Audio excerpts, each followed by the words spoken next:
Good morning, this is me, Mom. In the beginning of a new year, I always like to make New Year's resolutions. And I know a lot of people don't. They say, well, I'm just going to break them. But I have found out in my own personal life, if I at least aim for something, I'm liable to hit something. But if I don't aim, I'm not going to hit anything. So I usually try to write down goals that I would like to accomplish during the year.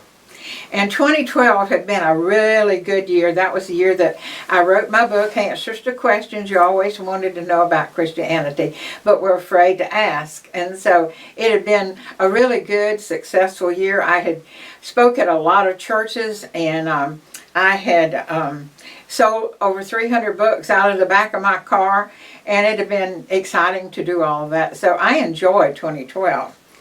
And then in 2013, I was the president of the Statesboro Regional Art Association for the second time. I had been president, 20 years before that, I guess. And then after that, I was project chairman. So I was back president again. And so we still were trying to get people to know that we existed and that we were a viable organization. And so we thought, well, what could we do that would be a blessing to others and would still let people know that where we were and what we were doing. So we come up with the idea of doing a fundraiser. And since we had been having so much problems with the Ogeechee River, which starts in Augusta and runs all the way to Savannah, but in Bullock County where we lived, there had been a massive fish kill and thousands of fish were killed. And what had happened was there was an industrial plant, and they were dumping toxic waste into the Ogeechee. And they had been reprimanded, but they just kind of had a little slap on the hand, and they were still dumping it into the river. So the Ogeechee River Keeper had set up, and we decided we would partner with them to do the fundraiser. And they were going to send us out to all of their contacts, and then that way a lot of people could come to an art show, and then the proceeds that we made from all of it would be for the river keeper. So that's what we determined to do, and we raised over $6,000, and I personally was blessed because I sold one of my pictures. It was a white egret on the riverbank, and so that was quite successful. But during the process, the river keeper had told us there were other people that were doing projects for the river. There was a couple of guys that was going to write a book, and there was a woman from Atlanta that had she had composed a symphony. So she suggested that we all get together at a local restaurant and talk about it. And this was before we had the art show. So we went, and the two men that were there that was going to write a book about the Ogeechee, one of them was Gary Joyner and his friend.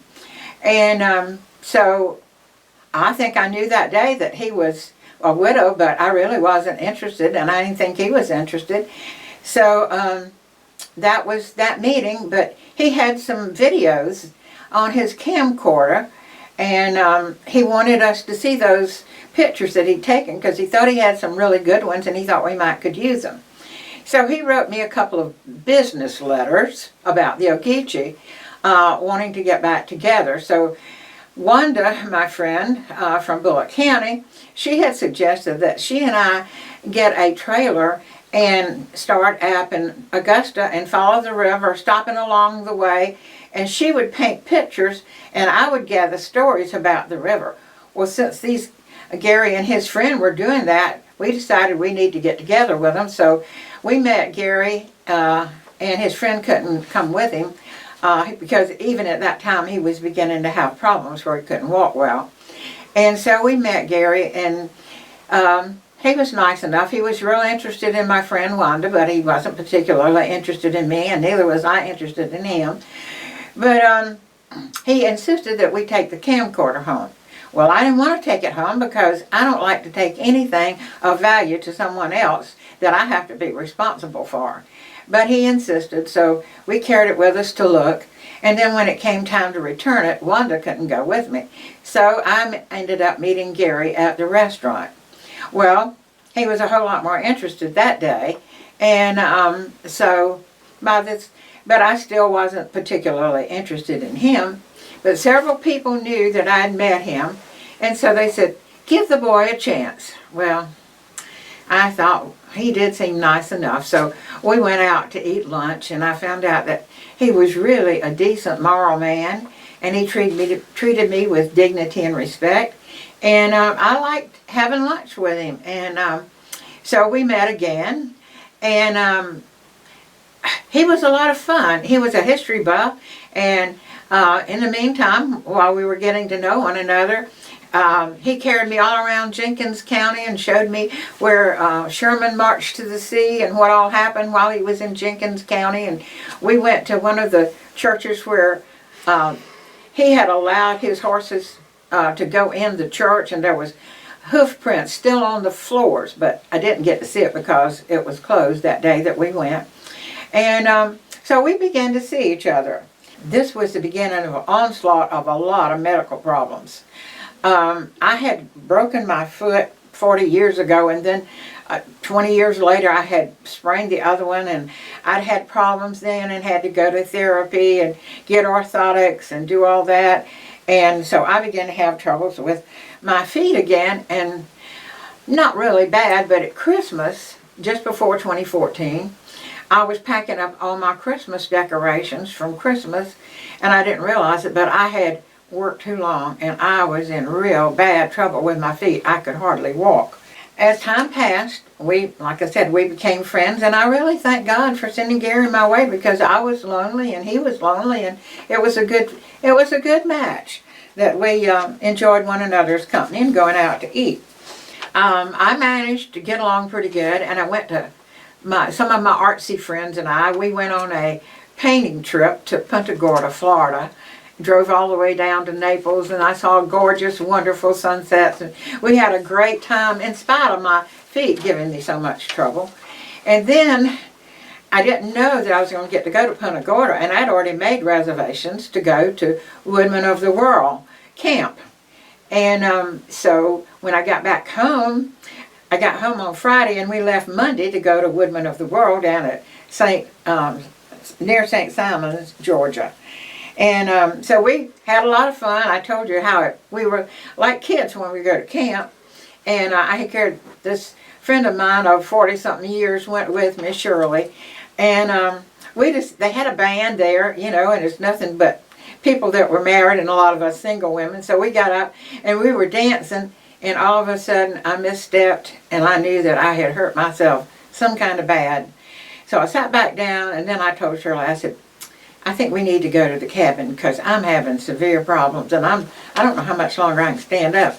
So we went back to the cabin, and I went to bed. And that night about midnight, I had to go to the ladies' room, and it was probably 60, 80 feet away from our cabin because it was in a different section. And so Shirley helped me over there, and she had a cane. I had a cane that was Fred's in the back of the car. So we got it, but I could hardly make it there. By the time I got there, I had broke out in a cold sweat, almost passed out, and I knew there wasn't any way that I was going to be able to get back to the cabin just with her help. So we called the camp director, and he and his wife came over with their golf cart, and they carried me back to the cabin. And so the next morning, camp was going to be over anyway. We just left a little early, and I came home and I went to Immediate Med. And they x-rayed my feet and they said that they couldn't find anything wrong with it, but I still couldn't walk. But Shirley carried me home, and Fred had a walker, and I was able to stay there by myself. And it took me a few days to get my walking legs, but then I went to my doctor, and he said I had arthritis. Well, I didn't believe I had any kind of arthritis. And so then I began to think, sounds to me like, with all this, I was hurting more in my legs than I was in my feet, but I was hurting in both places. So somebody told me, well, maybe it's the medicine you're taking. So I looked it up, and everything that he had prescribed for me caused problems in my legs. So I changed doctors, and I went to another doctor, and I said, I want to be taken off everything that I don't have to have.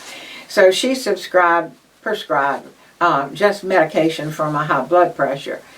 But since I was still having problems, she recommended that I go to an orthopedic surgeon. So I went there, and he sent me to have therapy, and I went to this place to do the therapy, and they examined me real good, and they told me that I had shin splints in my legs. So I began to take therapy for that, and he sold me some orthotics, and I got where I could walk fairly decent. And I was still going to exercise, and so I was doing pretty good. But after I met Gary and I got to know him, I found out that he had medical issues, but he wouldn't go to the doctor. He passed out one Thanksgiving at my house when first time he ever met my family. We were praying, and all of a sudden Gary just crumbles on the floor. And so we called EMS, but he refused to go with them, and I couldn't get him to go to the doctor. And then I found out one of the reasons he didn't want to go was because he didn't have a Social Security card or his insurance, because he'd been fishing on the river and lost his wallet, and he didn't have either one. So I made it my business to get his cards back for him. And so I finally got him to go to the doctor. He didn't want to go because you could talk about fainting, drawing blood, and he'd just pass out. He couldn't do it. So, and that was one of the things one of the first things I had to do was draw blood.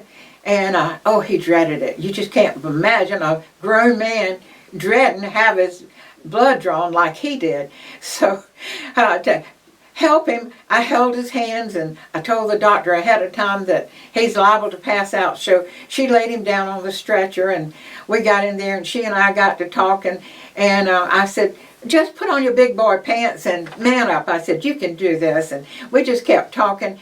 And so he had his eyes all scrunched up, and I said, you can open your eyes now. I said, she's already taken blood. He didn't even know when she did it. He got a little bit better after that, but he never did like having his blood drawn. And she wanted him to go to a heart specialist, and we went over there, and the doctor was just talking to him about generalities. He didn't operate on nobody, and he wasn't fixing to operate on Gary. He was just talking to him, and Gary turned white as a sheet and slumped over, and I think it scared the doctor worse than it did me. So he said we'd put it off. Well, Gary put it off another 2 years. I couldn't get him to go back to the doctor at all. But anyway, this was how Gary, my second husband, and I met. And needless to say, with my foot problems and his heart issues, we had to put our Ogeechee project on hold. But anyway, that was how we met, and that was the beginning of a great time in my life. So hope you'll turn in to listen next week. So listen, like, comment, share, and subscribe. Thank you.